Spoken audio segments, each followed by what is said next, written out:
अस्सलाम वालेकुम everyone. Welcome to the YouTube channel the legal career. कैसे हैं आप? सब खैरियत से? उम्मीद करता हूँ सब खैरियत से होंगे। आज का जो हमारा टॉपिक है वो नेचुरल लॉ थ्योरी के बारे में है। फ़िलासफ़ी ऑफ लॉ सब्जेक्ट की ये थ्योरी है। तो इसमें सबसे पहले हम इंट्रोडक्शन देखेंगे, फिर इसकी जो सिनॉप्सिस है उसमें डेफिनेशन है, फिर कैरेक्टरिस्टिक और फीचर्स देखेंगे। ठीक है, फिर डिस्टिंक्शंस विद अदर लॉज के साथ क्या इसका ताल्लुक है वो देखेंगे, क्रिटिसिज्म देखेंगे और एंड पे इसको कंक्लूड करेंगे। चलें इंट्रोडक्शन से स्टार्ट करते हैं।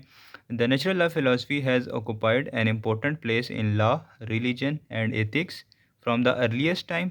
It has played an important role in promoting peace and justice in different periods and protecting the public against injustice and tyranny.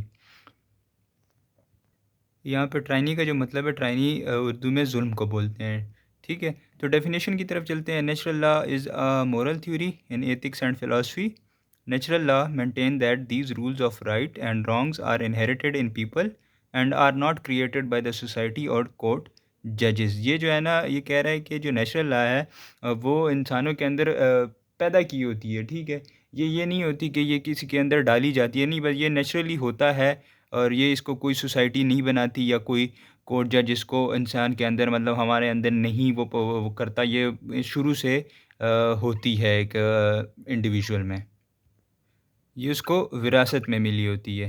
आगे इसके करैक्टरिस्टिक हैं। Main characteristic of natural law में be briefly as follows.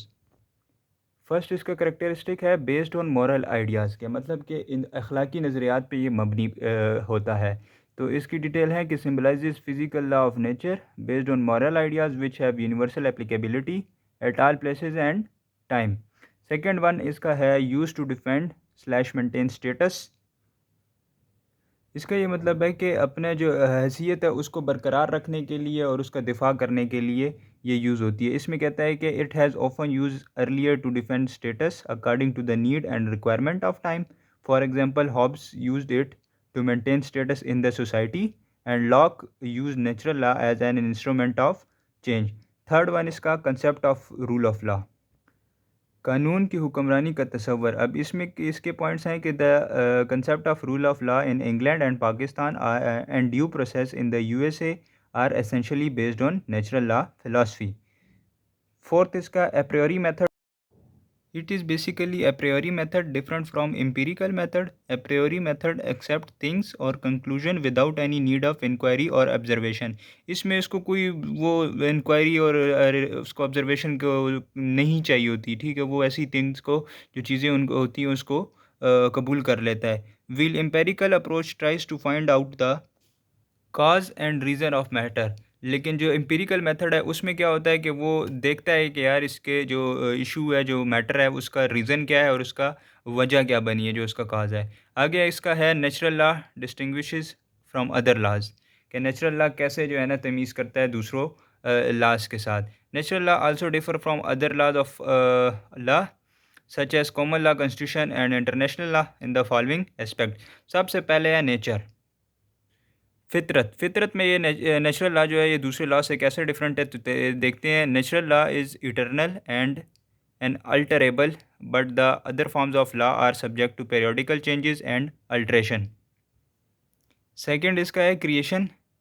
तख्लीक कैसे होता है. Man does not make natural law, it is only discovered by him. वो इसको नहीं बनाता इंसान, वो सिर्फ इसको डिस्कवर कर सकता है. Will other laws are created, evolved, modified and altered by man. लेकिन जो दूसरे लॉज हैं वो इंसान जो है उसको बनाता भी है, उसको मॉडिफाई भी करता है, उसको इन्फोर्स भी करता है और उसमें तख्लीक भी करता है. आगे थर्ड इसका है इन्फोर्सिंग, नाफिज करना. Natural law is not enforce by any external agency. ठीक है, कोई उसको एक्सटर्नल एजेंसी इन्फोर्स नहीं करती. But every other form of law is enforce by the state और रूलर. लेकिन जो दूसरे लाज हैं उसको हमेशा जो है ना वो स्टेट या कोई रूलर उसको इन्फोर्स करता है.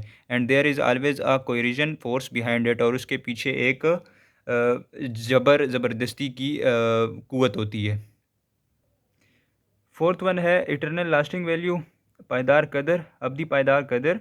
Natural law has an eternal lasting value and it is generally accepted that any man made laws which runs contrary to natural law will fail और लेटर. ठीक है, आगे फॉर्मल कोड्स हैं. ठीक है, रस्मी codes. Unlike other forms of law, natural law has no formal written codes, कोई इसमें फॉर्मल रिटन कोड्स नहीं होते। Also there is no another precise penalty for its violation, कोई पेनल्टी भी नहीं होती अगर कोई इसको वायलेट करता है। Nor any specific reward for abiding by it rules, और कोई अगर उसको फॉलो करता है तो उसके लिए कोई स्पेसिफिक रिवार्ड वगैरह भी नहीं है। आगे इसका क्रिटिसिज्म है। Critics of natural law theory says that it is doubtful, however, that the inherited nature of Homo sapiens established law of behavior for human beings in the same way it may establish law for the behavior of cats, lions, polar bears. It is especially difficult because so much of human behavior is shaped by the environment. ठीक है, तो इसके कुछ और points भी मैं आपको criticism के दिखा देता हूँ, वो भी आप इसमें इसके साथ नोट कर सकते हैं।